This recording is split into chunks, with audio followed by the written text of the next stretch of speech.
大家好啊，我係 Benny。最近樓市有啲回落，好多投資朋友都開始心思想入市。今日咧，我就同大家講下申請按揭之前到底要點準備先至最穩陣、最順利呢？首先，最緊要梗係收入文件。如果你係自僱人士，記住啦，合理報稅，唔係話報得越多就一定越易批。其實銀行係佢你報稅入邊嘅數符唔符合佢哋嘅審批要求。一般嚟講，大部分銀行都會喺2年平均收入。舉個例，如果舊年係 T4 工資收入，今年最好都繼續用 T4。如果舊年係 T5 分紅，今年都盡量要保持 T5。唔好1年工資1年分紅，銀行就可能唔計你收入啦。至於打工仔呢，我真係要再三提醒，申請按揭之前唔好亂換工，因為一換工你就可能佢哋批核嘅靈活性。最好係買完樓做完 refinance 搞掂晒先再嚟跳槽。如果真係已經轉咗工都冇問題，不過最少要過埋試用期先落 offer， 啲銀行先會安心。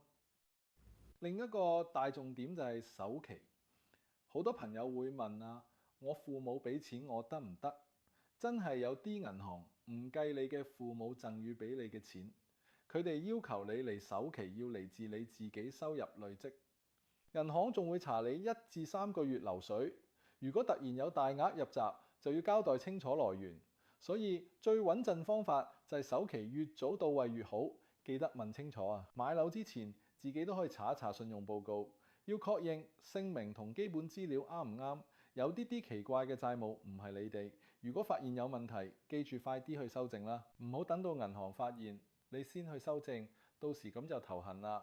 最後要講嘅就係物業選擇，普通自住住宅一般嘅問題，但以下幾類咧真係要特別小心。上居下鋪啦，樓上住樓下鋪，銀行好多時會當商業貸款處理，難度高啲嘅。專租俾學生嘅樓嘅，咁現金流好靚，但好多銀行唔做，或者有好多限制，譬如要你小朋友住入去先批。Airbnb 短租又係現金流好，但銀行多數唔計短租收入，只能當整租。